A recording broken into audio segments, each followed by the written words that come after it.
Hey there, my name is Peyton Casper, and I'm the founder of CoffeeBlack AI. What we're doing at CoffeeBlack AI is building out a vision stack to allow AI agents to interact with our systems and applications in the same way that we do. This allows them to see, interact with, and identify what actions need to happen to accomplish a task that they're given. Possible now is the ability to give a screenshot to these models and ask it effectively what elements do we need to interact with. What these classification or detection models are built to do is to effectively draw a bounding box around detected elements. And so what we've done is we've fine-tuned them or trained them to learn how to detect interactable elements on the screen, such as buttons, input boxes, things like that. This allows us to take those meshes or those bounding boxes or those elements and give them to a vision large language model.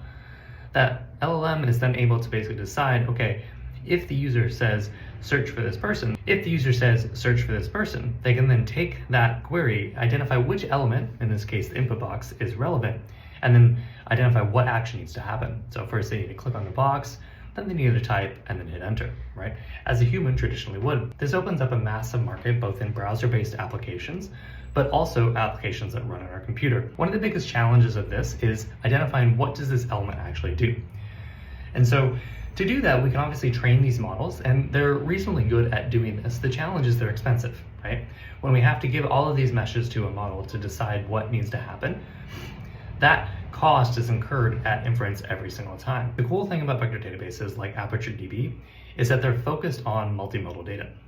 So what is multimodal data? Well, that's things like images, audio, and video. The challenge with these data sets is that traditionally, this data was incredibly hard to deal with. We didn't have a good way of quickly classifying them. Humans generally had to review them, and they're also massive to store and process. And so we leverage multimodal image embeddings in a few different areas. Number one, when we identify bounding boxes for elements on the screen, we can take those bounding boxes and quickly classify them if we've seen them before. So we save the existing classification that, hey, this was an input box on LinkedIn's website. We save that along with the image embedding inside of ApertureDB. And what that allows us to do is the next time we see that exact same input box, we can quickly retrieve that and get a classification for what this actually is. That allows us to both speed up our ability to reason and determine what do we need to do, but it also makes things cheaper. So we don't have to call a VLM necessarily every single time.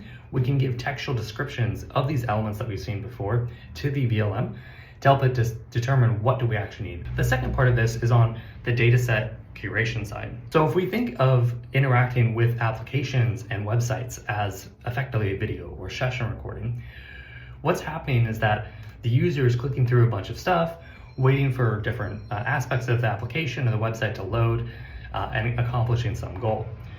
The vast majority of those frames in a video are complete duplicates. So because we're recording at 30 frames per second, things don't happen in sub 1 second generally, right? So you have about 30 frames, if you will, every second, or 29 frames every second that are almost the exact same thing. And the reality is it's much higher, on the order of magnitude of about 90% of the video, if not more. What we can do with these image embeddings is because we're able to perform a similarity search in the same way that we're able to do with RAG-based systems with text, we can compare the previous frame in the video with the next frame and determine how similar are these images, i.e., has the state of our application changed enough for us to perform some sort of action? You can think of this sort of how a human blinks. When we blink our eye, we're basically responding to some sort of stimulus in the environment, telling our brain that, hey, something changed, let's process it, right? So we can do this exact same thing with image embeddings to basically filter out large portions of the video and isolate down specific actions within that video or frames that are relevant to the context of the video, i.e. something's happened on the screen. We can then begin annotating specific portions of the screen. So we can draw bounding boxes. In our case, we leverage Facebook's SAM2 model to quickly generate meshes of different elements on screen. And what we can then do is we can auto-classify. In the same way that our AI is able to auto-classify elements on the screen in real time, we're able to use that to quickly annotate our data set. So if we're looking at a screenshot from a video recording of navigating on LinkedIn, chances are that we've seen the LinkedIn search bar many, many times. That gets both auto-segmented by Facebook's SAM2 model, but then auto-classified by ApertureDB. We combine these approaches to basically create a flywheel. We're reducing the amount of work that we have to do at every single step till we get to a point where ideally every single element gets auto-classified. So to recap, we leverage multimodal image embeddings for a few different places. One is auto-classification.